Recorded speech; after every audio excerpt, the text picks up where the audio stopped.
caminos de la liberación.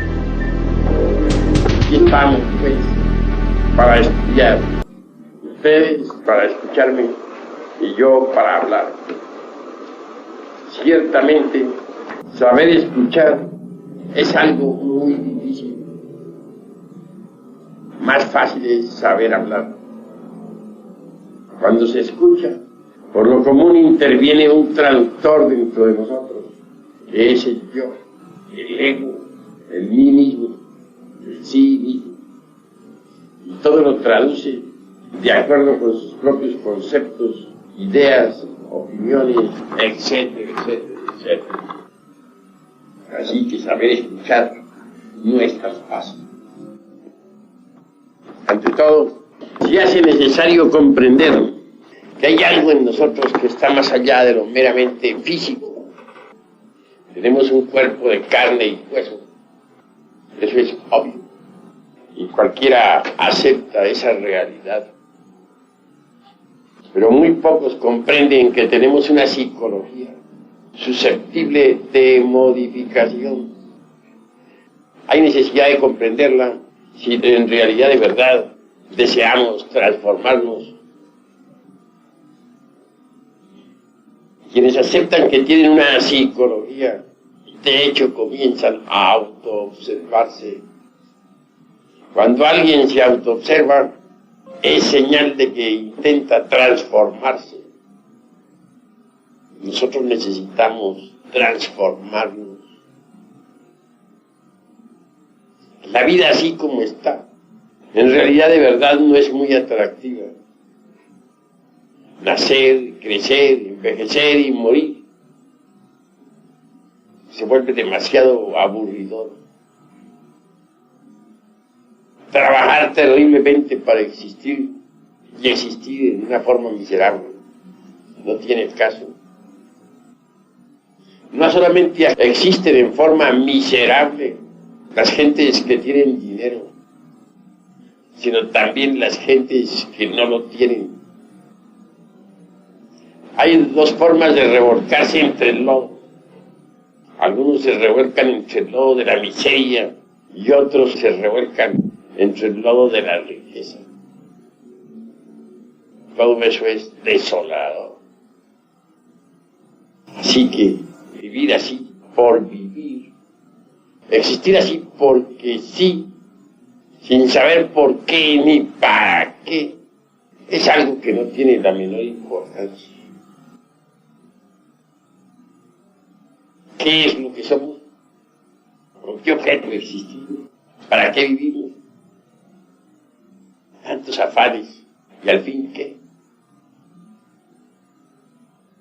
Cada uno de nosotros es simplemente una máquina encargada de transformar energías. Sucede que las energías de los 7 planetas, las energías planetarias de nuestro sistema solar, no pueden pasar así porque sí al interior de la Tierra, debido al hecho mismo de que nuestro planeta es diferente. Es un mundo gobernado por 48 leyes, un mundo completamente distinto a los otros mundos del sistema solar. Mirar las cosas desde este punto es claro que necesita ese sistema solar en general de canales para que la energía cósmica o universal pueda pasar directamente al interior del organismo planetario. Y no se trata de que pase únicamente, se necesita que se transforme mediante los mismos canales. Son una energía transformada y adaptada pues al organismo del planeta Tierra. Podría ser útil al mismo. Téngase en cuenta que la Tierra es un organismo vivo, que necesita existir, que tiene necesidad de las energías de la existencia, de las energías cósmicas para vivir, así como nosotros tenemos necesidad de tener energía para existir. Así la Tierra necesita de la energía para vivir y existir. Es un organismo. Pero las energías que recibe la Tierra para que pueda existir vienen de los otros planetas del sistema solar. Repito, pero como nuestra Tierra es tan distinta a los otros planetas, se necesita que esa energía se transforme para que pueda alimentar al planeta Tierra. Y no podría transformarse si no existiesen canales por donde la energía pasase. Afortunadamente esos canales existen, los hizo el Sol. Están constituidos por la vida orgánica, que como fina película el Logos ha establecido en la costa terrestre. Sí, pues la delgada película de la vida orgánica, vegetal, animal, humana, es necesaria para que las energías puedan transformarse y pasar al interior de la Tierra. Solo así podría existir la Tierra. De lo contrario, no podría existir como organismo vivo. Nosotros, los seres humanos, somos simplemente máquinas por donde la energía cósmica debe pasar. Cada uno de nosotros recibe ciertas cargas de electricidad y de magnetismo que luego transforma inconscientemente y retransmite automáticamente al interior mismo de la Tierra. Para eso existimos. Y tantas amarguras para que la Tierra exista, para que esta mole planetaria gire alrededor del Sol. Y nosotros que nos creemos tan grandes, y realmente no somos más que simples maquinitas transformadoras de energía. Y el motivo de nuestra existencia es ese. Para que este enorme mole planetario exista, debemos continuar nosotros con nuestras viditas infelices vidas ante nosotros. Trabajar para comer, poder vivir. Existir para la economía de la naturaleza. A ella no le importa qué ideas tengamos, qué creencias. A ella lo único que le interesa es recibir el alimento correspondiente. El alimento energético que debe pasar por nuestro cuerpo. Eso es todo. ¿Y nosotros cómo vivimos? Riñendo en casa, o en las calles, o en los campos de batalla, sufriendo bajo el tacón de un tirano, el de la fábrica, posiblemente el de la oficina, pagando nuestros consabidos impuestos para poder figurar como ciudadanos, pagando una renta para que no nos pongan de patitas en la calle, etcétera. Y todo, absolutamente todo, para que esta mole pueda existir. Para que este planeta pueda formar parte del concierto de los mundos. Que pueda palpitar y tener existencia. Tantas madres que sufren. Cuántas adolecen falta de alimento. Algunas ni siquiera tienen la leche para sus criaturas. Cuántos ancianos, con sus consabidas experiencias, cuántos niños que comienzan a recibir regaños. En fin, todo para que una mole planetaria exista. Es un poco duro esto, un poco cruel, diría yo, despiadado. Y esos son nada más que eso. Si siquiera fuéramos seres humanos, algo sería. Pero ni eso. Los pobres humanoides intelectuales cargando la pena de vivir. Eso es lo que son. Parecería muy pesimista por aquello de que hay contrastes. nos acordamos de las famosas pachangas, reímos ante la copa, etcétera. Y nos parece que la vida tiene sus momentos felices. Y es que no sabemos nosotros entender lo que es felicidad. Confundimos a los instantes de placer con la auténtica y legítima felicidad.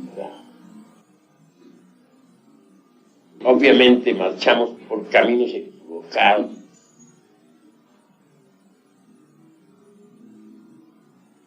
¿Y qué queda después del hastío del placer? Únicamente desengaño, la decepción. ¿Cuántas veces se casa un hombre que cree que adora a una mujer? Una mujer que cree que ama a un hombre. Se casan, mas en realidad de verdad estaban autofascinados, no se amaban. Creían que se amaban, mas no se amaban. Ellos pensaban que se amaban. Lo que sucede es que se confunde el amor con la pasión.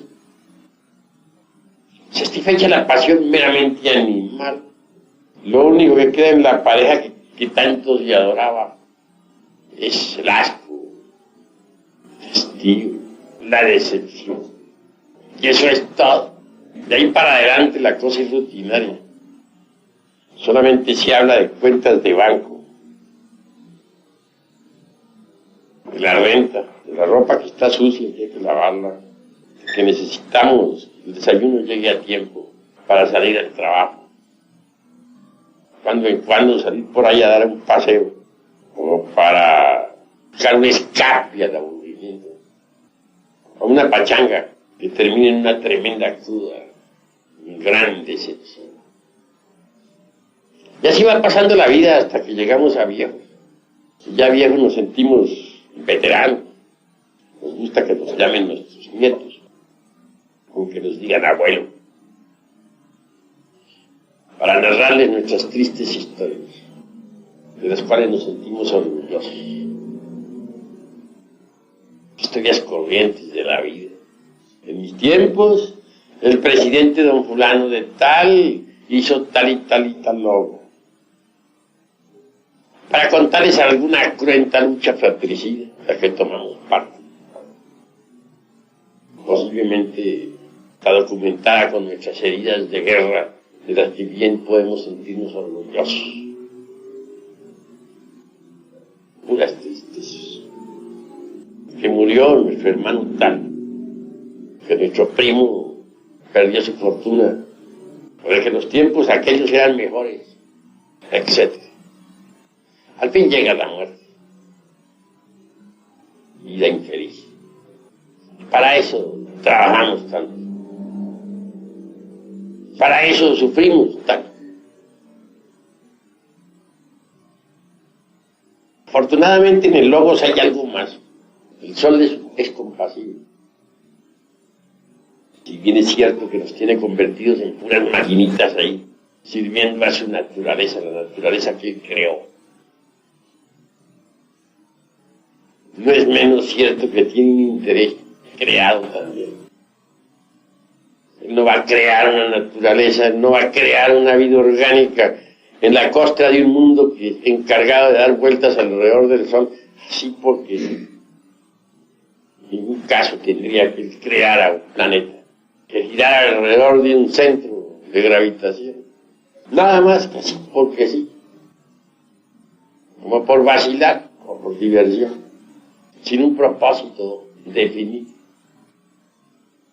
No tendría caso haber creado este planeta para nada. Tiene que haberlo creado para algo. Crear para nada sería dijéramos, la tontería de las tonterías. Yo creo que ni ustedes lo harían. Ustedes no se pondrían a hacer algún aparato ahí, hasta sufrir por tal aparato, ponerlo en existencia para nada, para luego destruirlo. Yo creo que tiene un objetivo esta creación. Él cobra un precio, sí, y lo exige de verdad, por haber creado la delgada película de existencia orgánica sobre la faz del mundo. Quiere sacar algo de ahí. Tiene un interés. Y tiene razón, además. Quieren sacar una cosecha de hombres solares. La idea no está mala, pero sí difícil. Se trata de un ensayo, muy espantoso, por cierto, y bastante trabajoso, en el tubo de ensayos de la naturaleza. Eso es lo que él quiere, crear hombres solares. Me viene a la memoria en este momento Diógenes con su linterna. Él anduvo un día por las calles de Atenas con una lámpara encendida buscando un hombre. Y no lo halló. Y llegaba a las casas de los sabios con la linterna. Se paseaba por las habitaciones con su lámpara, buscando en los rincones, en los patios, en los corredores. ¿Qué buscas?, le decían. Un hombre. Pero si las calles están llenas de hombres, las plazas públicas están llenas de hombres. Esos no son hombres, respondía. Esos son bestias. Comen y duermen y viven como las bestias. Y visitó la casa de los científicos y de los artistas, y por donde quiera hacía lo mismo. Es obvio que los enemigos aumentaban a medida que visitaba casas y más casas. Todos se sentían manifiestamente ofendidos con Diógenes. Y tenía razón. No lo halló. Muchos después han querido creer que sí lo halló en algunas partes. Los partidarios de Marat pensaban que sí lo había encontrado en una cueva, que se era Marat. Tonterías, la verdad fue que no lo halló. Si Marat fue un hombre allá, o Marat, pero hallar un hombre de verdad en todas partes es difícil. No lo halló. Vivía Diógenes entre un tonel. Ahí comía y ahí existía. Ni siquiera tenía casa. Vivía entre un tonel. Es decir, preferiríamos nosotros, pues, recipiente, barril. Lo interesante de Diógenes Laercia fue que a tiempo de morir le visitara entonces nada menos que Alejandro el Magno, aquel que logró colocar a toda la Europa y a toda el Asia bajo su cetro. Se dio el lujo de correr. Un hombrecillo como Diógenes viviendo entre un tonel y se da el lujo de correr a Alejandro Magno. Dice en su agonía: Alejandro, retírate y déjame a solas con mi sol. Es decir, con su Dios eterno. Y a Alejandro no le quedó más remedio que irse. Es decir, lo puso de patitas en la calle.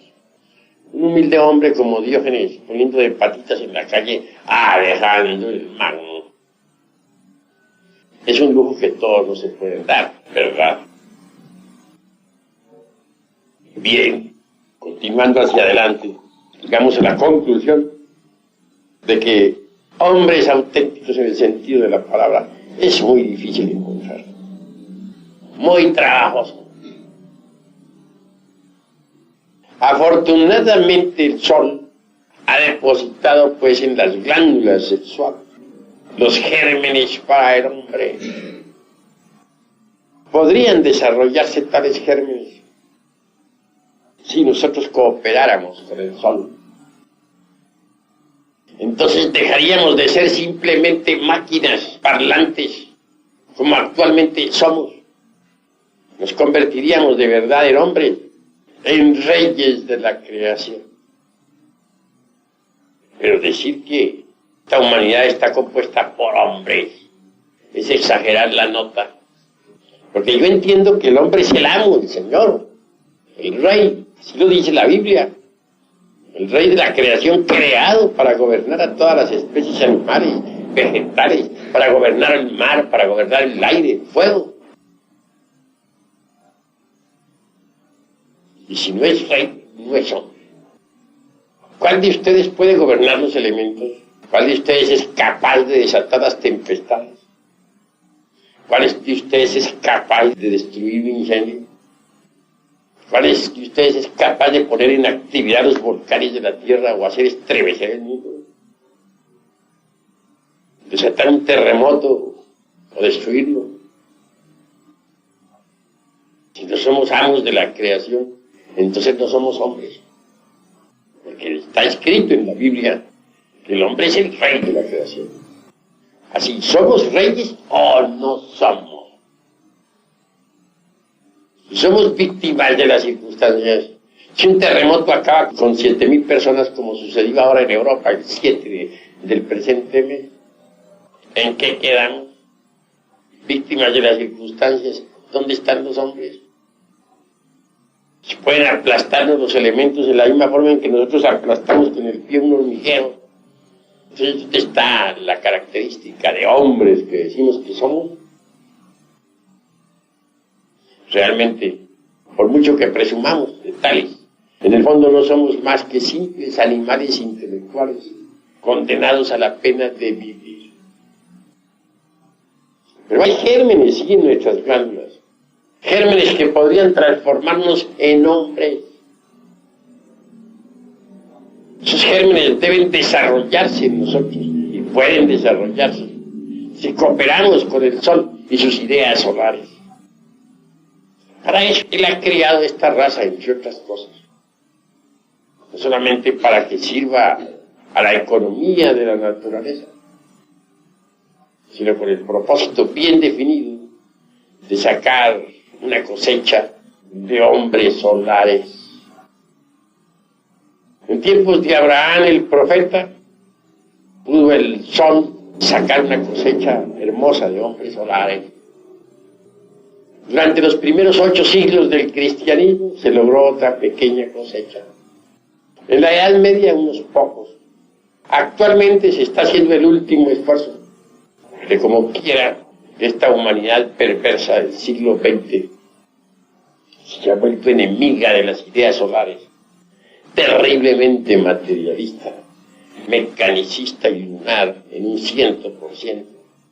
El sol hace el último de sus esfuerzos. Trata de sacar ya de perdida una cosecha pequeña de hombres solares. Luego, sacar la cosecha destruirá la raza, porque ya no le sirve para su experimento. ¿De qué sirve esta raza? Ya no tiene caso que exista. Ya no le sirve a sus experimentos. Gentes que ya no tienen ningún interés en las ideas solares, que solamente piensan en las cuentas de banco, en los flamantes automóviles, en las actrices de Hollywood.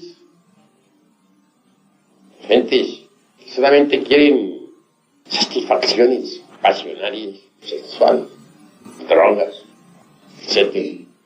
No sirven ciertamente para los experimentos del sol. Gente así debe ser destruida. Y eso es lo que va a hacer eso, destruir esta gente. Y creará una nueva raza en continentes nuevos que surgirán del fondo del mar.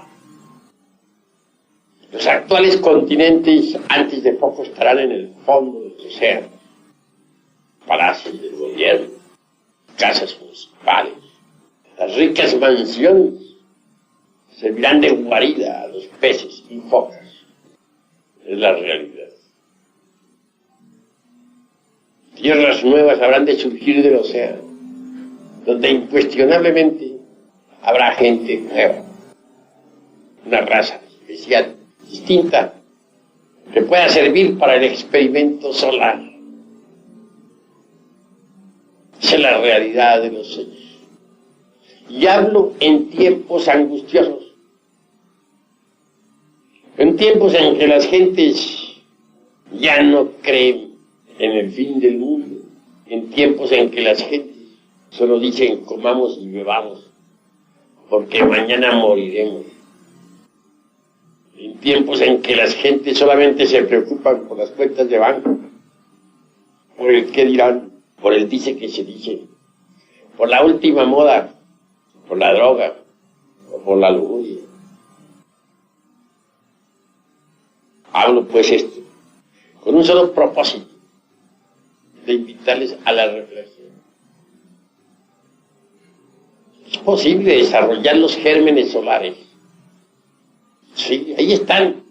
Para que el hombre nazca en nosotros en la misma forma en que la mariposa nace dentro de la crisálida. Mas ante todo se necesita de la disponibilidad al hombre. Si no existe la disponibilidad al hombre, no puede nacer el hombre dentro de nosotros. Ahí están los gérmenes, pero pueden perderse. Y lo normal es que se pierdan. Son gérmenes muy difíciles de desarrollo. Necesitamos que esos gérmenes se desenvuelvan. Solo podrían desenvolverse tales gérmenes, solo podrían desarrollarse tales gérmenes si nosotros cooperáramos con el sol. En el sexo está el secretum secretorum de la autorrealización íntima del ser. Pero debemos no escandalizarnos ante el secretum secretorum.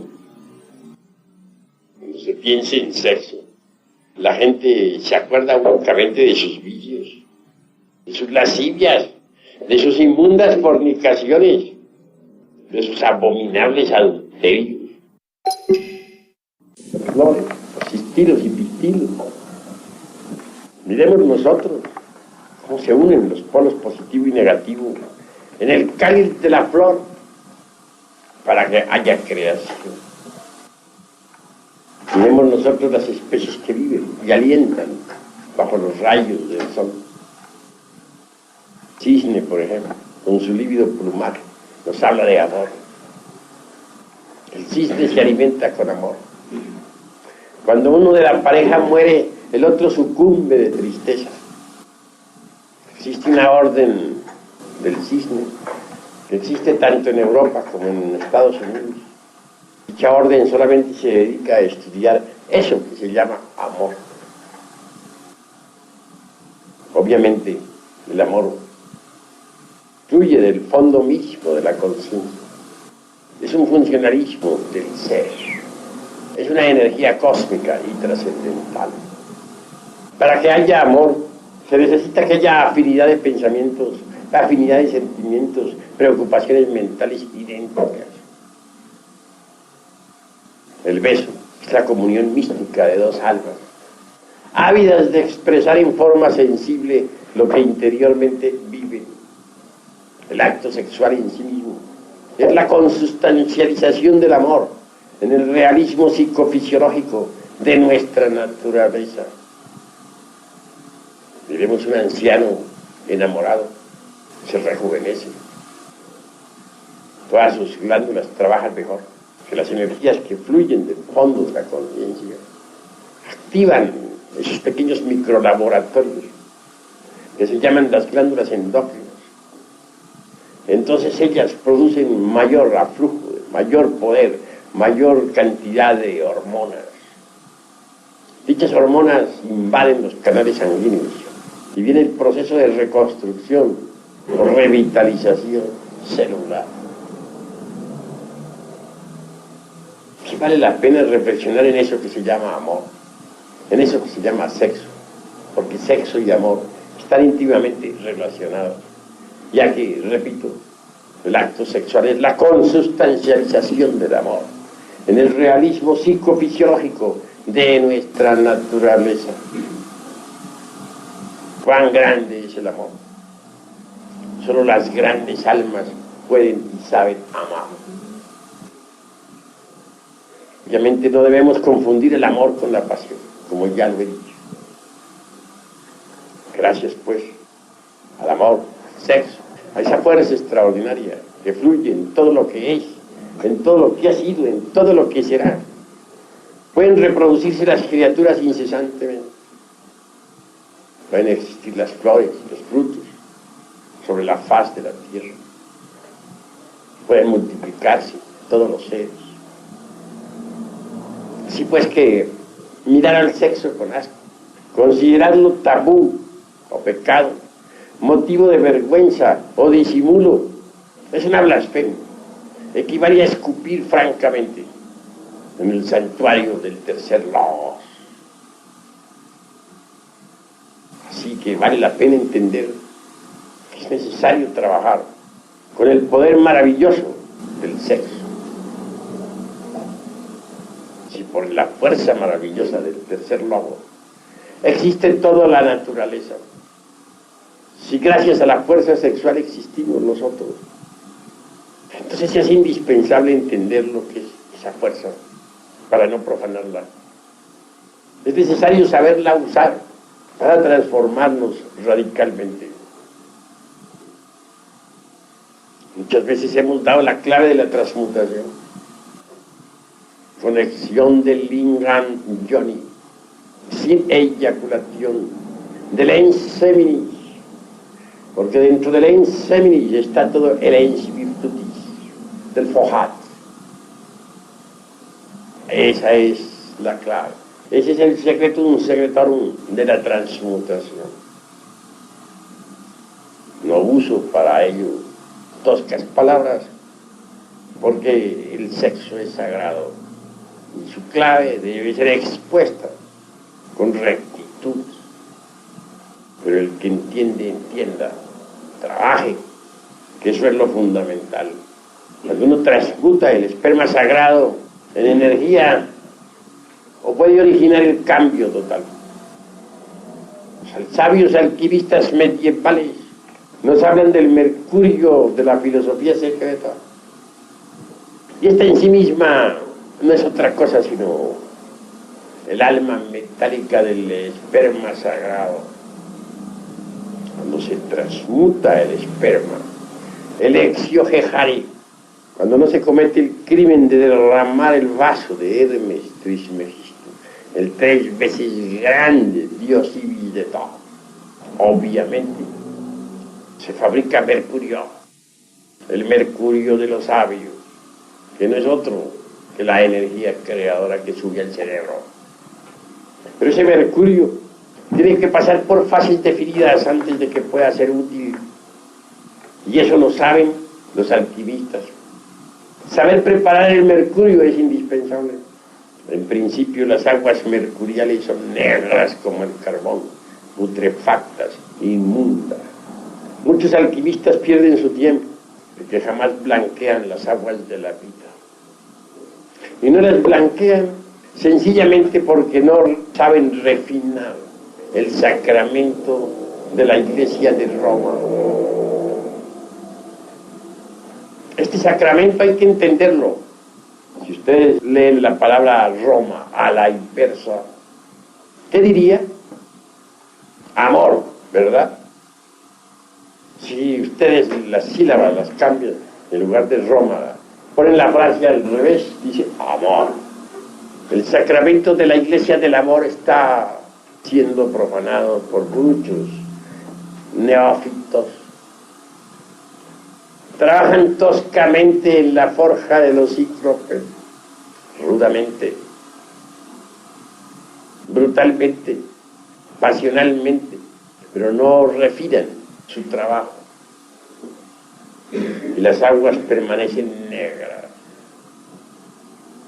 Cuando se comienza a refinar el trabajo, tales aguas se vuelven blancas, inefables. Entonces se tiene el derecho a usar la túnica blanca de Ptah, de la castidad. Mucho más tarde, cuando las aguas se vuelven amarillas, son ya útiles para que puedan ser fecundadas por el azufre. El azufre es el fuego encerrado pues en nuestros órganos creadores. El fuego que al mezclarse con el mercurio, es decir, con la energía sexual, asciende victorioso por el canal medular hasta el cerebro. El ascenso del fuego sagrado es extraordinario. El primer centro que se habla es el de la iglesia de Coxis, o la iglesia de Filadelfia, en el hueso Coxis, y que nos da el poder sobre el elemento tierra. El segundo centro que se abre está a la altura de la próstata, y nos da poder sobre las aguas tormentosas del océano. El tercer poder que se abre está a la altura del ombligo, y el poder que se nos confiere sobre el elemento fuego, podemos entonces poner en actividad los volcanes de la Tierra. El cuarto poder que se abre está a la altura del corazón y nos da poder para entrar y salir del cuerpo a voluntad, o para poner el cuerpo en estado de gira. Nos confiere el señorío sobre el elemento aire. El quinto centro que se abre está en la laringe creadora, que nos permite hablar en síntesis y escuchar las sinfonías del cosmos. Sexto poder está a la altura del entrecejo y nos confiere la divina clarividencia, facultad que nos permite ver mundos superiores.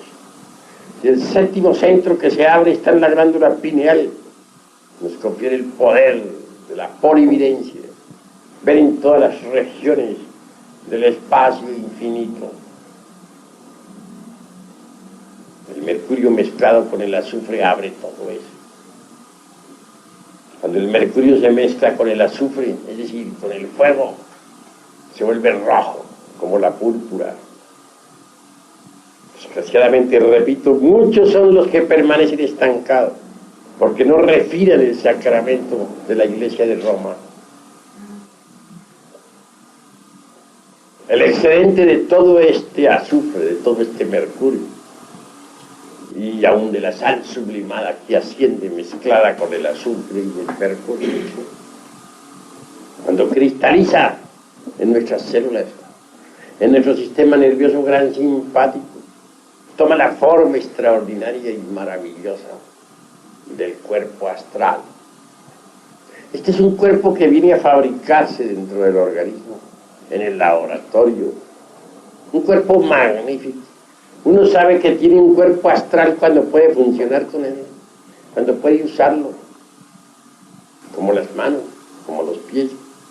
Con el cuerpo astral podemos visitar nosotros otros planetas del sistema solar. Con el cuerpo astral podemos ponernos en contacto con los 30 aeones que surgieron en la aurora de la creación.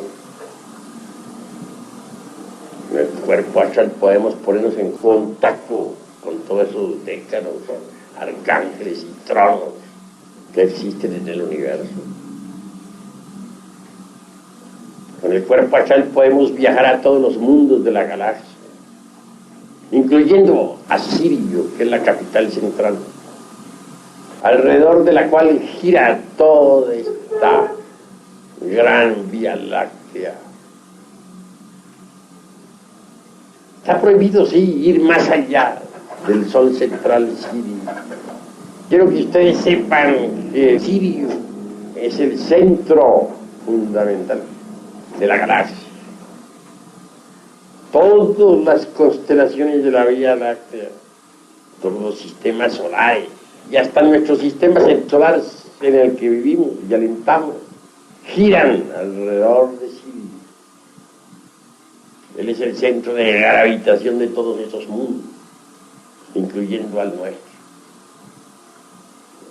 Por eso al iniciado, que tiene cuerpo astral, solo se le permite ir hasta Sirio. Más allá de Sirio está prohibido, porque más allá de Sirio hay otras galaxias con leyes diferentes que uno no entiende. Yo mismo, con mi vehículo sideral Sirio, astral, con el eidolon, como diríamos en alta magia, cuando he intentado pasar más allá de Sirio, he sido regresado a Sirio. Pues nos está prohibido ir más allá del Sol central. Sí. Sé que hay otras galaxias, mucho más allá, galaxias cuyas leyes no entendemos.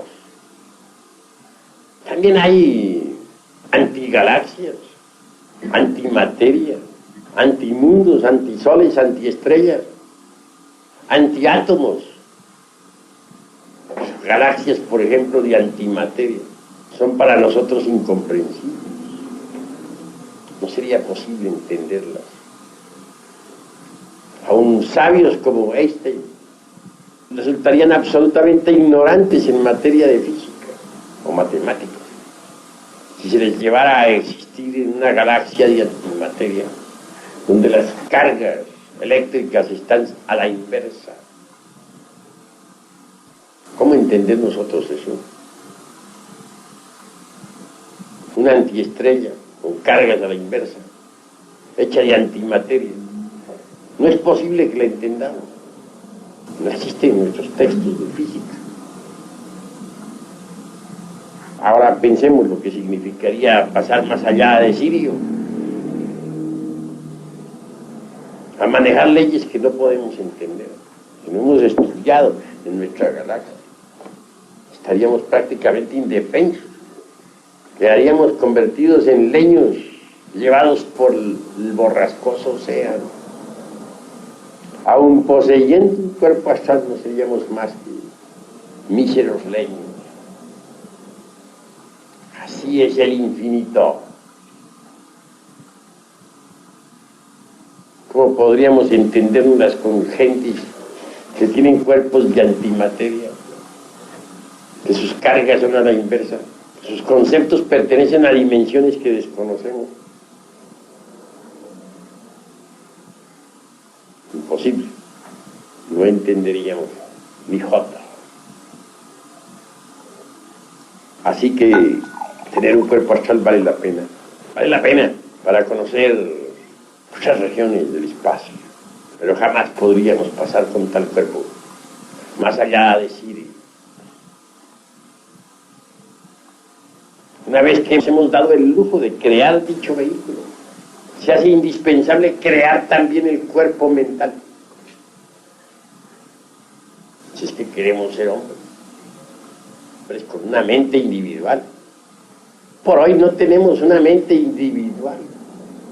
Tenemos muchas mentes. Si pensamos en que cargamos en nuestro interior al ego, al mí mismo de la psicología experimental, y que éste existe en nosotros en forma pluralizada, indubitablemente cada uno de sus elementos tiene su propia mente.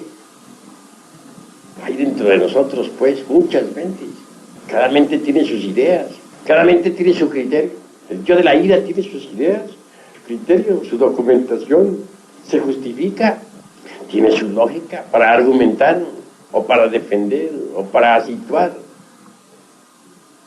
Puede perfectamente defenderse ante un tribunal con una inteligencia sorprendente para decir: yo tenía razón, maté ese hombre porque había cometido tal y tal delito. El yo de la lujuria también tiene su lógica. Podría presentarse ante el mejor de los tribunales y con textos de fisiología en mano autodefenderse. Podría hacer muchos argumentos. Podría decir que la lujuria es una función natural del ser humano, que todo lo que existe debe desenvolverse sexualmente. Podría decir que él no tenía lujuria. Lo que hacía era que se estaba desarrollando dentro de la función erótica, y que Eros es natural que existe en nosotros. Podría hacer una exposición de fisiología ante una cátedra. Podría pintar en el pizarrón toda la fisiología de Eros y el funcionalismo de ovarios y testículos y dejar a todos asombrados. Así pues que cada uno de los yoes que llevamos dentro tiene su lógica, tiene su mente, tiene sus razonamientos, su mente y su mente propia. Lo interesante es que cada mente que cargamos en nuestro interior disputa con cada una, chocan las distintas mentes que cargamos unas con otras. Entonces, ¿qué? Tenemos muchas mentes y eso no lo ignora nadie. Necesitamos crear la mente individual, pero esta no se podría crear si no transmutáramos el esperma sagrado en energía. Obviamente con la transmutación se fabrica eso que se llama mercurio, y es con el mercurio de los sabios con el que podemos nosotros cristalizar en nuestro interior, formar, organizar, crear la mente individual. Cuando alguien posee un cuerpo mental individual, puede aprehender, capturar, asimilar toda la ciencia del universo. También puede usar el vehículo mental para viajar por el sagrado espacio de mundo en mundo. Con la mente individual se puede penetrar en el Devachan, es decir, la región mental superior del cosmos y de la naturaleza. La mente individual resulta espléndida, formidable, maravillosa. Pero eso no es todo. Las gentes son víctimas de las circunstancias. A las gentes las mueven las circunstancias. Dependen de la ley de los accidentes. Esto lo vemos a diario. Uno no podría verdaderamente aprender a dirigir las circunstancias si antes no ha creado el cuerpo de la voluntad consciente. Cuando uno fabrica tal cuerpo, obviamente ya no es esclavo de las circunstancias. Puede dirigirlas intencionalmente, se convierte en amo, en señor. Y ese cuerpo solamente se fabrica con el mercurio de los sabios, la resultante de la transformación o transmutación de la energía creadora. Ya con los cuerpos astral, mental, causal y teniendo un físico espléndido, nos damos el lujo de recibir nuestros principios anímicos y espirituales y nos convertimos en hombres de verdad, en hombres reales. El cuerpo causal es el último de los vehículos que hay que crear. Podría decirles a ustedes que el hombre causal es el hombre verdadero. En el mundo de las causas naturales encontramos al verdadero hombre, el hombre causal. Da gusto, pero en la región de las causas naturales, al hombre causal. Aquí los vemos trabajando por la humanidad. Los hombres causales son verdaderos bodhisattvas, en el sentido trascendental de la palabra. Bodhisattvas que trabajan bajo la dirección del Padre, está en secreto. Cada uno obedece a su Padre, porque hay tantos padres en el cielo cuantos hombres en la tierra. Cada uno de nosotros tiene su Padre, que está en secreto. El hombre causal se desenvuelve bajo la dirección del Padre y vive en el mundo de las causas naturales. Es el verdadero hombre. Al hombre causal, al hombre real, al hombre en el sentido más grande de la palabra, lo encontramos en el mundo de las causas naturales. Es esa región donde se escuchan las sinfonías del cosmos. Es en esa región donde escucha uno las melodías de la vida universal. Es en esa región donde venimos a hallar el karma, porque en esa región trabajan los señores de la ley.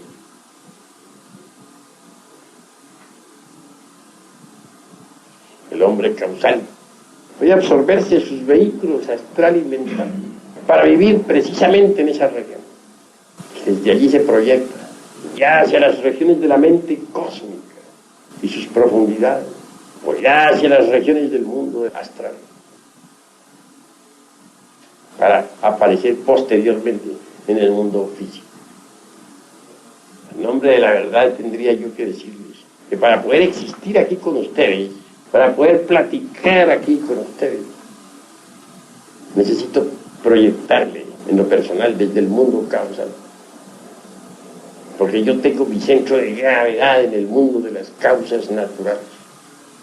Desde allí me proyecto hacia el mental, posteriormente hacia el astral, y por último, haciendo grandes esfuerzos, vengo aquí al físico para platicar con ustedes. Pero estoy platicando con ustedes por concentración, porque mi centro de gravedad está en el causal. Soy un hombre del mundo causal. Y si algo digo, si algo explico, por mandamiento, porque se me ha ordenado entregarle a ustedes este mensaje. Y lo hago con el mayor gusto, a fin de que ustedes puedan oír la senda de la revolución de la conciencia, de la revolución en marcha, de la revolución espiritual, integral, divinal. Quiero pues que entiendan que el hombre es lo que cuenta y que el sol tiene interés en crear hombres El sol desea una cosecha de hombres solares y trabaja febrilmente en estos momentos para lograrlo. Quiero que sepan ustedes que cuando una raza pierde todo interés por las ideas solares, el sol también pierde todo interés por la raza y la destruye.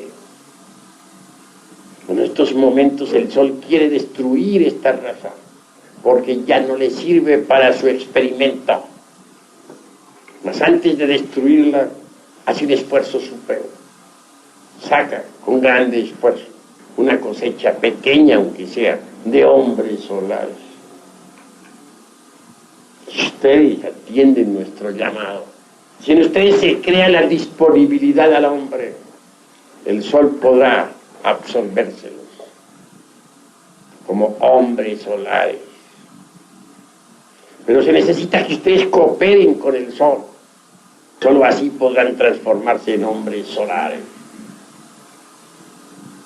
Se hace urgente que ustedes antes que todo sepan transmutar. El hombre solar solamente puede crearse con la energía solar. Y esa energía está contenida precisamente en el azogue en bruto de los sabios, en el mineral en bruto. Tal elemento es Edexio Jejare, es decir, el esperma sagrado. Quienes cometen el crimen de extraerlo de su organismo con propósitos pasionales se alejan demasiado del sagrado sol absoluto y se hunden definitivamente en los mundos infiernos hasta su desintegración final. Para que los gérmenes del hombre puedan desarrollarse en el organismo, se necesita que sean tocados por los rayos o emanaciones que vienen del sagrado sol absoluto. Sin tales emanaciones los gérmenes permanecen infecundos y degeneran e involucionan espantosamente hasta la muerte segunda. Las ondulaciones cósmicas que vienen del sagrado sol absoluto puedan tocar los gérmenes del hombre. Se necesita que no nos alejemos del sagrado sol. Uno se aleja demasiado de ese astro cuando fornica y adultera.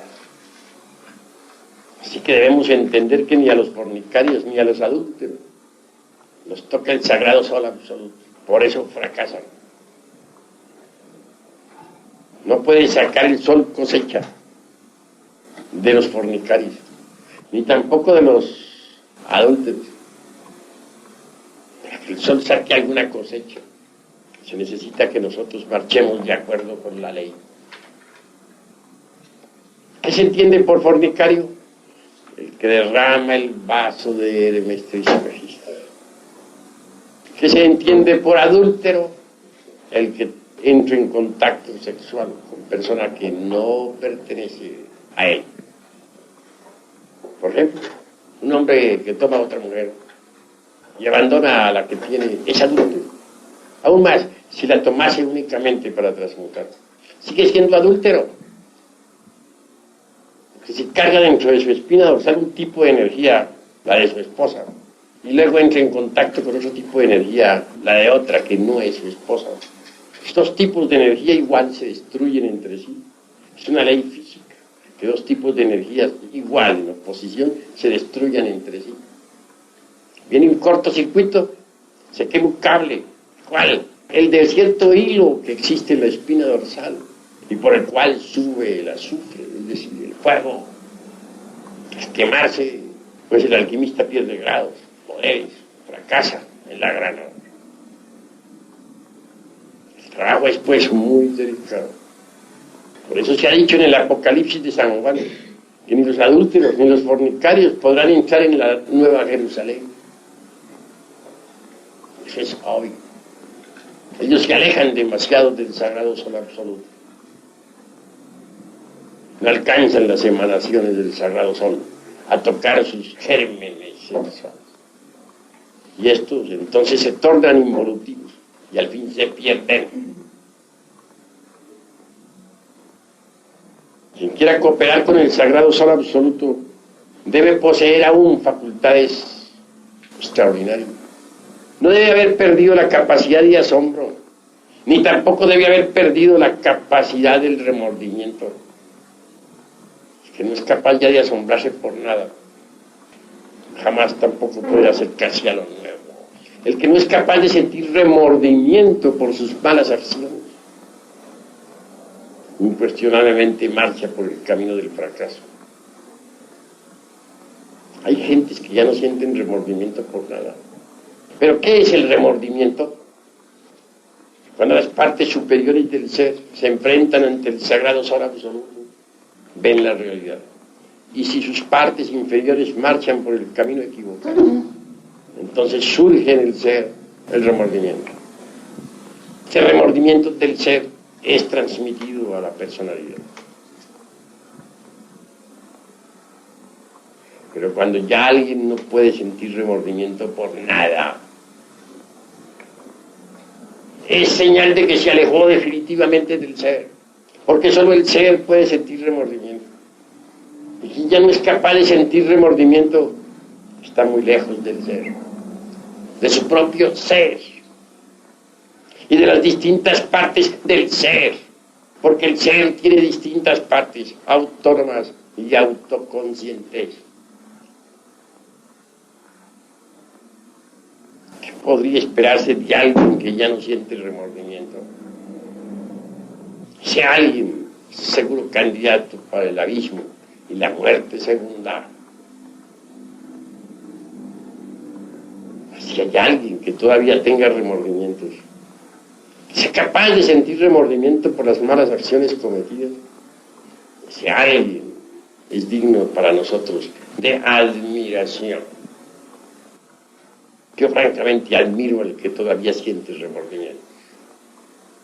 Conozco a algunos que todavía son capaces de llorar por las malas acciones cometidas en vidas anteriores. Obviamente cuando yo escucho a gentes así, no puedo menos que sentir cierto consuelo en el corazón. Sé que esas gentes pueden autorrealizarse. Pues cuando encuentro a alguien que no siente remordimiento por nada, ni por ninguna mala acción cometida, el dolor invade mi corazón. Porque sé que ese alguien es un caso absolutamente perdido. Esa es la cruda realidad. Todavía me viene a la memoria una escena cuando yo era un adolescente. En aquella época pude encontrarme con un gran intelectual. Indubitablemente aquel amaba el vino.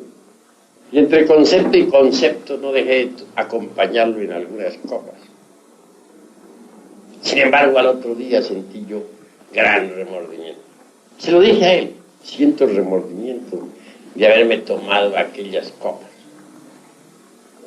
Respuesta: yo sí no siento remordimiento. Y que vengan otros. Me llené de horror. Pude ver a aquel hombre cómo bebía y bebía y bebía incansablemente. Y pasaban las horas y seguía bebiendo. Me lo encontraba por las calles bebiendo, hecho un desastre, y en el más horripilante desaliño. Y pasaron 8 días y lo veía yo todavía bebiendo. Lejos me mantuve de él. Lo había acompañado en unas pocas copas, pero jamás lo volví a acompañar. Ese hecho me sucedió cuando yo era todavía un adolescente. Entonces sentí el remordimiento por unas pocas copas que hube de tomar. Pero aquel, obviamente, tiene que haber muerto hace mucho tiempo. Es posible que ahora involucione entre las entrañas de la tierra bebiendo todavía. Jamás le llegó el remordimiento. Quien no siente remordimiento es un caso absolutamente perdido. Fracasa inevitablemente. Así, mis queridos amigos, damos final a esta plática, pero también damos oportunidad de concluir nuestra reunión contestando preguntas Todos aquí tienen libertad para preguntar lo que quieran preguntar en relación con el tema expuesto, sin salirse del tema, por motivos de orden. Si alguien tiene que preguntar, pregunte. El que quiera decir algo, dígalo. El que no esté de acuerdo, exponga por qué no está de acuerdo. Hay libertad de palabra. Yo no soy un dictador de los conceptos. He venido a compartir con ustedes ideas. Creo que entre todos, trabajando, podremos descubrir muchas cosas útiles. Así que hay libertad para decir lo que se quiera decir y para refutar lo que se quiera refutar. Maestro, ¿por qué usted siempre se refiere generalmente al hombre únicamente? Cuando digo hombre, incluyo a la mujer, porque escrito está que ella es varona, porque ha salido de la costilla del varón. Y siempre que se nombra al hombre, obviamente se incluye dentro del hombre a la mujer. La mujer es la otra parte del hombre. Eso es obvio. De manera que no las he dejado a ustedes fuera de casa. ¿Algún otro hermano tiene algo que preguntar? En un viaje astral, ¿cuándo se puede viajar a varios planetas? ¿No? Se podría viajar a un cuerpo humano. Con cuerpo astral se puede viajar a cualquier mundo del espacio, pero está prohibido por los cosmocratores al animal intelectual equivocadamente llamado hombre salirse de su mundo con el cuerpo físico. Los viajes interplanetarios son para los hombres, no para las bestias intelectuales. Pero resulta que las bestias han levantado la torre de Babel, quieren escaparse por puertas falsas. Por ese motivo serán fulminados, serán castigados. El animal debe estar en su jardín zoológico. El jardín zoológico del animal intelectual es el planeta Tierra. Ahí vive y ahí debe existir. Intentar escaparse de ahí es un crimen que la ley castiga. Quienes actualmente están inventando cohetes para viajar a Marte están completamente equivocados. Podrán hacer unos cuantos intentos y al fin caerán ellos, caerán todas las estrellas del intelecto. Serán fulminados por la ley. Los viajes cósmicos, repito, no son para los animales, sino para los hombres, en el sentido más completo de la palabra.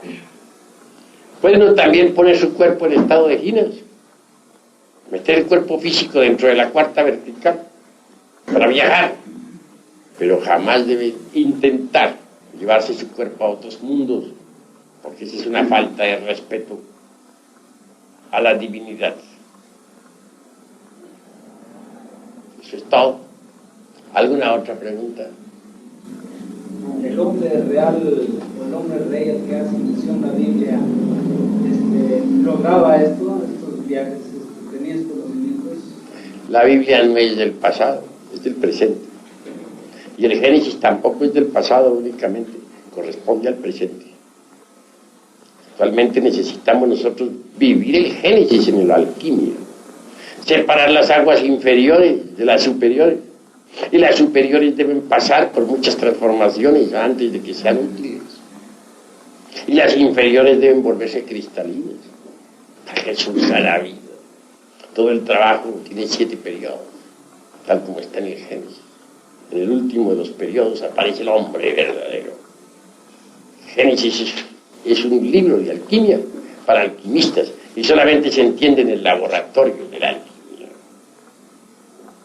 De manera que mediante la alquimia se pueden crear hombres verdaderos que sean capaces de viajar de esfera en esfera, de mundo en mundo.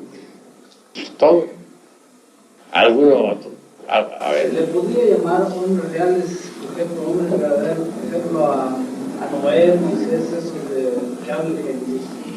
Sí, en cuanto al patriarca Noé, pues él es el mismo Manu Vaivasvata, el gran hombre solar que condujo al pueblo atlante hasta la meseta central de Asia, llamada Tíbet, el que sacó a los hombres de la faz resplandeciente, de la faz amarilla, del continente sumergido, antes de que éste se hundiese entre las embravecidas olas del océano.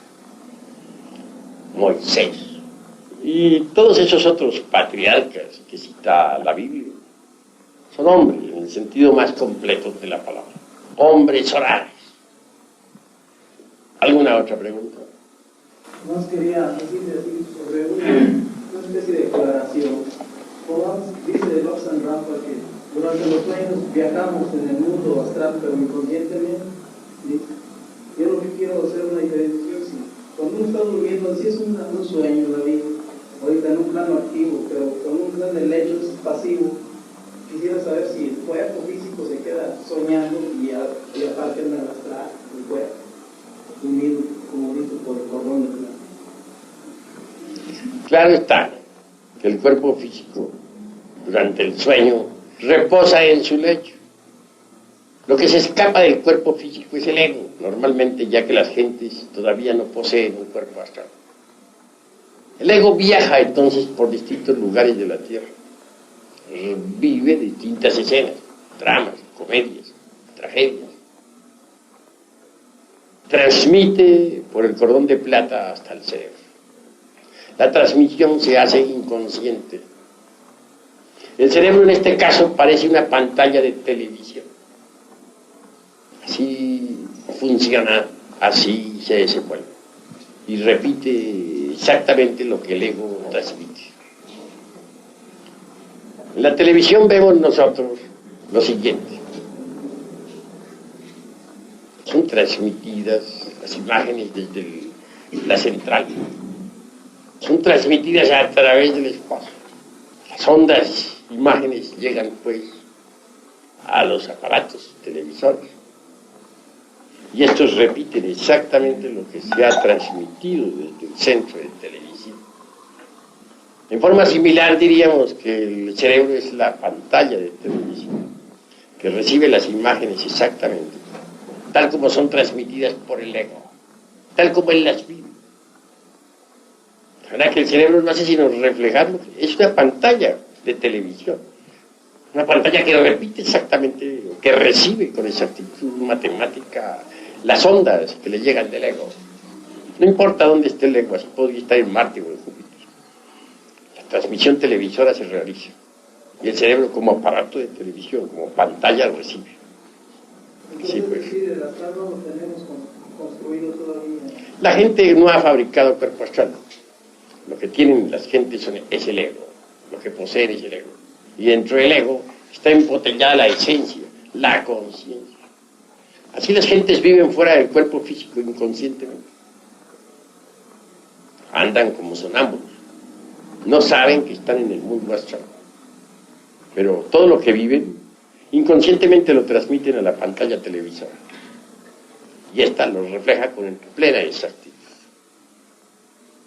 Tal pantalla es el cerebro. A ver. Cuando tenía en clase que el sol, pero a veces el plazo ya terminó. El reloj de arena está parado. Junto al reloj de arena está el esqueleto de la muerte con la guadaña, dispuesto a eliminar a todos estos millones de seres humanos que no sirvieron para nada, que pueblan la faz de la tierra. Bueno, no exageremos la nota diciendo que no sirvieron para nada. Sirvieron para la economía de la naturaleza. Siguen sirviendo. Hasta los cuerpos físicos destruidos sirven como abono a la tierra. Para eso sí han servido. De manera que los tiempos terminaron. Pero si nosotros aprovechamos lo que queda antes de la destrucción, es poquito de tiempo que nos resta, podemos convertirnos en hombres solares. Saturno está guardando el momento de hacer su desastre. No lo olviden. ¿Qué más?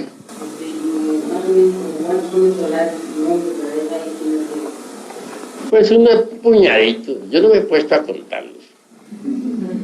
Yo sé que hay un pequeño puñado y eso es todo. Hay que aumentar la cantidad, eso sí. Ya que el Sol se ha preocupado por trabajar, ya que ha creado la vida orgánica sobre la superficie del mundo, bien merece su cosecha. Bien ganada, bien merecida. Si un hombre siembra café, tiene derecho a cosecharlo. Y si siembra su maíz, tiene que cosechar su maíz. Y si siembra su frijol, pues tiene que cosechar su frijol. ¿Qué voy a preguntar aquí, mi hermano? Perdón, yo quisiera hacerle dos preguntas. Habla. Son ideas que tengo, pero no sé si hay error en ellas, por eso se las digo, para que te las corrija. Bueno.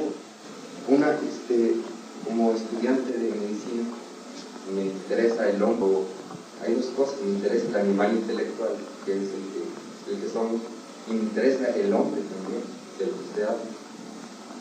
Me he fijado que se ve el organismo desde el punto de vista intelectual, pero aún en ese punto de vista se encuentran que componen el organismo que muchas veces su función no está perfectamente bien definida, pero de proyectarse fuera de ese cuerpo, como es el caso de la telepatía. Yo creo que, no sé, pero creo que estamos en una era, en una época en la que se han unido tantas razas, principalmente aquí en América, que somos mezcla de razas, que se ha unido en sí cierta esencia de enzimas o de sustancias de todo el organismo. Actualmente, como no funcionaban con la misma exactitud, se están manifestando ahora, como es el caso de telepatías, clarividencias, etc. Creo yo que es una etapa en la cual la cuestión del ser, o sea, lo oculto, empieza a dejar de ser oculto para como ser, en su oculto y en su físico.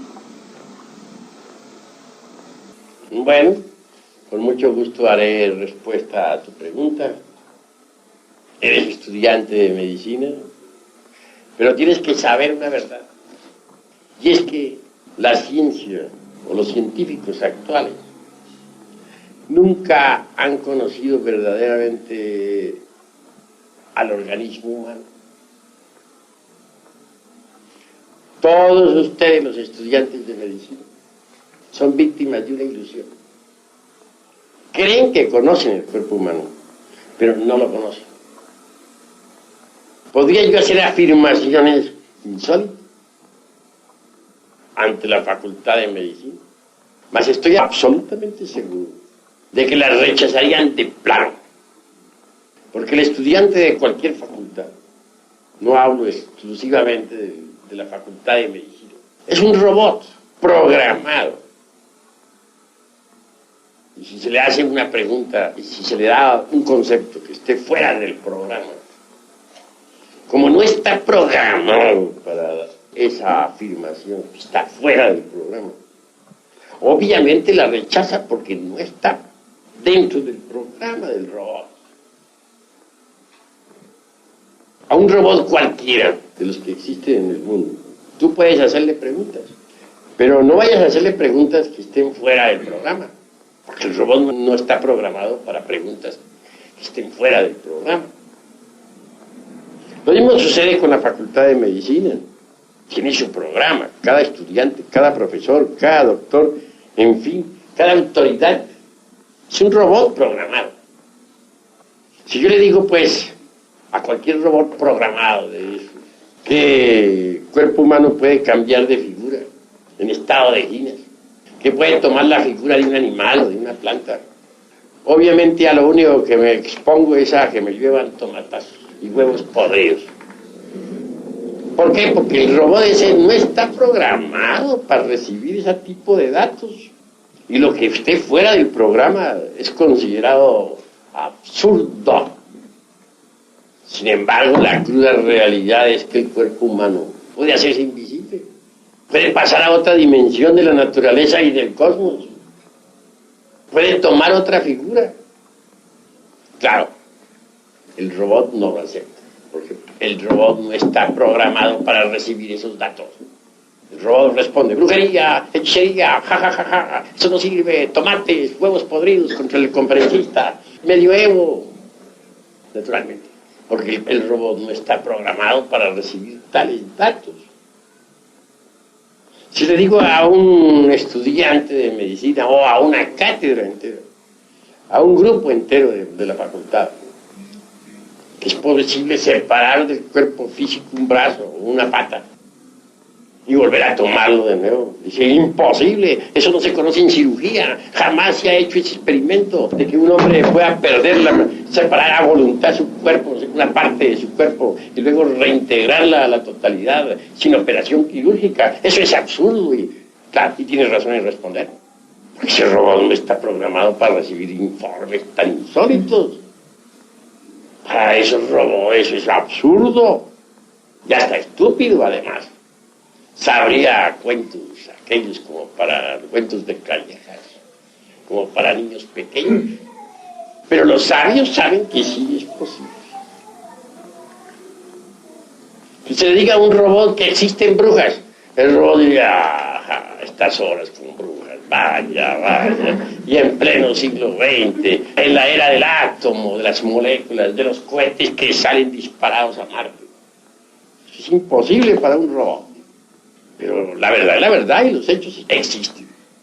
Si yo les digo a ustedes que las conozco, que sí existen, y si doy testimonio, dicen: el maestro Samael también está creyendo en brujas. ¿No? Pero nada de eso quita la realidad de lo que existe. Por eso hay un dicho que dice: no hay que creer en brujas, pero que las hay, las hay. Conozco un hombre facultativo, un licenciado, que es un gran intelectual. Fue marxista, leninista en un 100%. Fue materialista como ninguno. Pero al fin, un hombre acostumbrado a la investigación científica resolvió buscar algo más y encontró el gnosticismo universal. Ya dentro del terreno de la gnosis se dedicó a la experimentación. Ese hombre hoy es gnóstico, a pesar de que fue marxista y es licenciado en economía y licenciado también en derecho. Ese hombre conoció ciertamente una calchona de esas que se dice bruja. Y no se trata de un charlatán, sino que la vio directamente. Si yo le dijera que hiciera la declaración en público, tal vez no lo haría, por temor a que los robots programados pues, de la facultad de él lo excomulgaran. Además, pertenece a la generación aquella pues, de López Portillo. Imposible para él ir a declarar a favor de las pobres brujas. Imposible. ¿Qué dirían? ¿Qué dirían esos señoritos de la sociedad? Esos señoritos de cuello al... No tiene inconveniente en decir lo que le consta. Que descubriera alguna de esas calchonas, o arpías, como se le denominara en los tiempos antiguos, como las calificase Dante en su Divina Comedia. Tiene raro. Claro, a descubrir momentos en que se robara un cerdo. Cuando la interrogó a la calchona, ¿por qué motivo lo hacía? Dijo: soy pobre y necesito festejar el matrimonio de mi hija. Pero lo insólito de aquella cuestión, la narración como para que se rían de mí, todos los hombres del laboratorio, todas las lumbreras del saber, está sencillamente en que no llevaba piernas la infeliz, las había dejado en casa. Él no le ocasionó ningún daño, y la calchona pudo llevarse felizmente a través de la cuarta vertical el cerdo aquel para su famoso banquete, el banquete de los demonios. Naturalmente lo que estoy diciendo podría ponerse entre comillas, y hasta la prensa podría darse el lujo de sacarme caricaturas. Conozco muy bien a las lumbreras del intelecto. Esa es la cruda realidad de los hechos. Así pues que, ¿cómo es eso? Una arpía pueda dejar sus piernas, como lo dicen tantos textos coloniales, aquellos que cuentan maravillas sobre las épocas de la colonia. Eso es incongruente.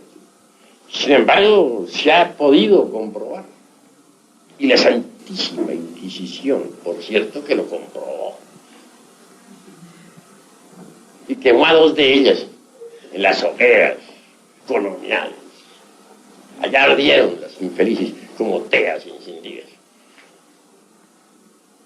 Pero que vuelvan a usar esa, a hacerse sus piernas que han dejado en la cama. ¿Cómo es eso? Eso no lo aceptaría la universidad ni por $1.000.000. Ni por $1.000 millones lo aceptaría. Y si algún profesor se atreviera a aceptarla, a ese profesor lo correrían de la universidad a tomatazos y huevos podridos. Pero la realidad es la realidad. ¿Y cómo hacemos para que deje de existir la realidad? Hechos son hechos. Y ante los hechos tenemos que rendirnos. Si un cuerpo puede cambiar de forma, si sus partes pueden ser separadas en determinados instantes, ¿en qué queda la ciencia médica? Ahora, yo conozco otras universidades muy distintas, que no son las actuales. Las conozco entre gente salvaje, entre comillas, ¿no? Pero esas gentes tienen otros conceptos sobre la anatomía. Y estudian más. Duran hasta 13 años estudiando. Universidades muy serias, pero ridículas para el siglo XX. Y sin embargo, en esas universidades, el concepto sobre anatomía cambia fundamentalmente. Y realizan aquellos médicos curaciones que asombran. Yo conozco ese tipo de universidades. De manera que universidades no son únicamente las que tenemos nosotros. Hay otras universidades en el mundo que conocen la medicina en forma diferente. La realidad de los hechos es que hay 2 tipos de ciencia. Para los bribones del intelecto y la ciencia pura. La ciencia pura es para los sabios. Y la del intelecto está formada con todo ese podridero de teorías modernas que abunda tanto por aquí, por allá y acullá. Teorías que pasan de moda como las modas de las mujeres. Hoy una teoría, mañana ya pasó de moda esa teoría, ya viene otra. Y al fin, ¿qué? Tenemos que llegar a la conclusión de que mientras uno no se conozca a sí mismo, tampoco puede conocer el universo. Ni nada. De manera que primero que todo conocernos a sí mismo, antes de poder conocer el universo, antes de poder conocer la naturaleza, antes de poder conocer el cuerpo humano. En cuanto a poderes, es demasiado lo que ha degenerado la humanidad. En la Lemuria, cualquier ciudadano normal, estoy seguro que podía contemplar claramente la mitad de un Holtapannas. ¿Y qué se entiende por un Holtapannas? Un Holtapannas es la totalidad de los colores del sistema solar y del universo. Después, mucho más tarde, ya en la Atlántida, los ojos humanos no podían percibir ni siquiera la mitad de las tonalidades del color, sino 1/3. En Babilonia todavía los pintores podían disponer para sus pinturas, para sus trabajos, de algunos millares de tonalidades del color. Hoy apenas si percibimos los 7 colores del prisma solar y algunas pocas tonalidades. La vista está degenerada. Raros hoy son los que tienen una vista regular, no buena, sino regular. Que en la Lemuria se usaban 300 consonantes y 51 vocales, que eran debidamente articuladas. Fue degenerando la capacidad del lenguaje. Y hoy apenas si usamos nosotros el alfabeto del idioma que parlamos. El olfato en Babilonia fue extraordinario. Había una escuela que se dedicaba precisamente al estudio del olfato, del sentido del olfato. Claro, fue cancelada, sellada, porque aquellas gentes tenían una capacidad olfativa tan extraordinaria que podían mediante el olfato descubrir los turbios negocios del gobierno, incluyendo las mordidas, entre paréntesis. Total, el rey la canceló. Así pues, venimos en procesos de degeneración Los hombres de la Lemuria podían hablar en el orto purísimo de la divina lengua que como un río de oro corre bajo la selva espesa del sol. Entonces, con ese lenguaje se podía hablar a los elementales del fuego, de los aires, de las aguas, de la tierra, y los lemures tenían poder sobre los elementos. ¿Hoy qué? En nuestra torre de Babel solamente hablamos en lenguas que ya no tienen ese poder. Hemos involucionado, los poderes que otrora tenía la humanidad se perdieron. Actualmente se suceden a nuestro alrededor miles de fenómenos físicos, ya no hablo psíquicos, sino físicos, y que la humanidad no es capaz de percibir. Pues la conciencia dormida, el humanoide solamente percibe 1/millonésima parte de todos los fenómenos que se suceden a su alrededor. Óiganlo bien, 1/millonésima parte de fenómenos físicos es lo que alcanza a percibir la conciencia del humanoide. Hay multitud de fenómenos físicos que a nuestro alrededor suceden y que no son percibidos ni por los mejores científicos de las facultades. Entonces lo que hay ahora es involución, degeneración, de la cual solamente es posible salir mediante la transmutación sexual y la disolución del ego animal. Esa es mi respuesta. A ver, hermano. Como máquina, me pregunto y yo me contesto. Me he preguntado muchas veces sobre el eslabón perdido que tantos hombres de ciencia han buscado en el Yeti, del Tíbet, etc. Hace poco me contesté que el eslabón es el sol interno que debemos despertar en Dios y el perdido somos cada uno de nosotros. Quiero que ustedes... Mira, voy a decirte una tremenda verdad. Existe por ahí entre las inquietudes intelectuales del mundo el famoso problema aquel del hombre y del mono. Algunos sostienen que el hombre viene del chango, otros que el chango viene del hombre. ¿De cuándo en cuando se agita la opinión pública con el mismo problema? Y luego duerme nuevamente miles de años. Es por oleadas. Hay épocas en que la gente le entra la fiebre por ahí. Vuelven a la misma cosa, a saber quién viene de quién. ¿Y cuál es el eslabón que une al hombre con el chango, con el mono? El famoso eslabón perdido. Repito, algunos piensan que el hombre viene del mono, otros que es al revés, es el mono el que viene del hombre. Al fin nadie sabe quién viene de quién.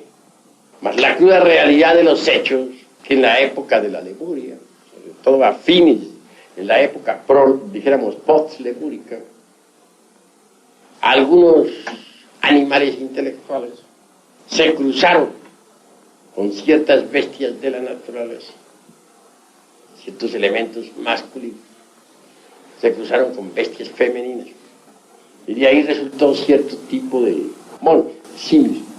Después, cuando la Atlántida se sumergió entre el fondo del océano, quedaron aisladas en algunas regiones de la Tierra ciertas mujeres, que a su vez también se cruzaron con bestias masculinas. Y ya desde ahí resultó otro tipo de changos, de monos, simios, orangutanes, etc. De manera que la cruda realidad es que esa clase de simios, los monos, los changos, los orangutanes, los gorilas, vienen de la raza humana. Pudieran hablar en nuestro lenguaje y hacer un mitote de todos esos changos que están encerrados en Chapultepec, en México. Podrían bien decir: nosotros somos los hijos de ustedes, nosotros los representamos a ustedes, nosotros somos el resultado de sus barbaridades, nosotros somos el resultado de sus bestialidades, nosotros los acusamos a ustedes porque ustedes nos dieron la vida. Perversos, vagabundos. Pero los pobrecillos no pueden decir eso y tienen que permanecer encerrados en sus jaulas, sirviendo ahí de crudo testimonio sangrón para todos los pobres animales intelectuales. De verdad que buscan el eslabón que une al hombre con el chango. Pues esa clase de bestias que sirvieron de rabón, tanto al final de Lemuria como de Atlántida, ya desaparecieron del escenario de la naturaleza. Que no los busquen más. Mejor es que se encarguen de eliminar de su interior lo que hay de bestialidad. He dicho. A ver, hermano.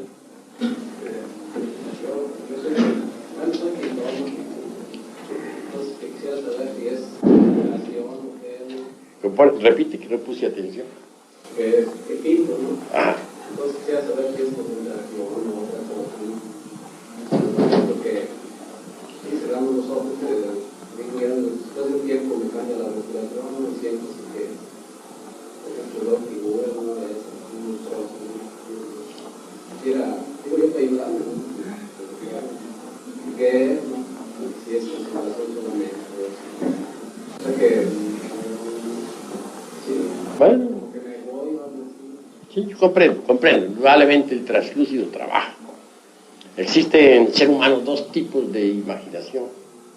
La una la podríamos llamar nosotros la imaginación intencional, y esta es el translúcido. Con ella se capta el mundo astral y sus figuras, o las maravillas del mundo de la mente, o las cosas extraordinarias del mundo causal, etc. Existe también otro tipo de imaginación. Quiero referirme en forma enfática a la imaginación mecánica. Esta, incuestionablemente, es la fantasía. Está formada con los desechos de la memoria. Es incoherente, insípida, insustancial, inodora, no sirve. En el pintor, en el artista, que se educa espiritualmente, funciona naturalmente la imaginación creadora. El translúcido que puede percibir lo real en los mundos superiores y para plasmarlo después con su mano artística en el lienzo. Sí, pues estás usando el translúcido y eso es encomiable y maravilloso. Eso es todo. También quisiera, por ejemplo, que los judíos, yo he leído que ellos persiguen la conquista del mundo material, inclusive hacen que la gente sea más, darle más material, que sea más, o sea que si, o sea, predican según eso, que sea la gente, si es algo espiritual, que, o sea, quitarlo todo, ¿no? ¿Será cierto?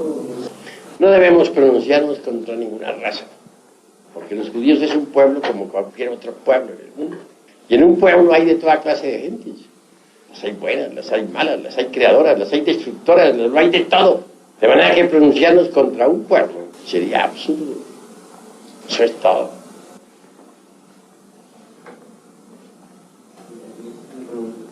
Por ejemplo, a veces uno ve unas imágenes que cree haberlas vivido antes y piensa si es un sueño o una reencarnación. Pues eso depende. Cada caso es muy particular, cada caso es muy individual. Cada imagen hay que examinarla.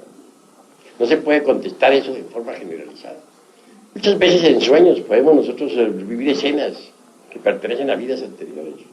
En esos sueños muchas veces podemos vivir ciertos dramas, comedias y tragedias que no coinciden con la época actual.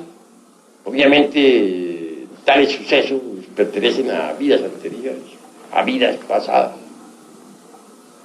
Eso es todo.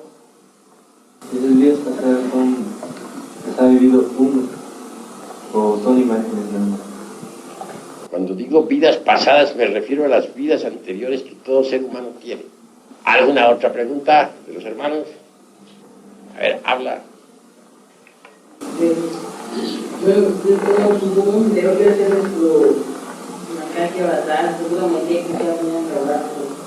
¿Cómo dices? Barájamela más despacio. ¿Cómo se enteró usted? Yo venía, que iba a ser nuestro que batalla.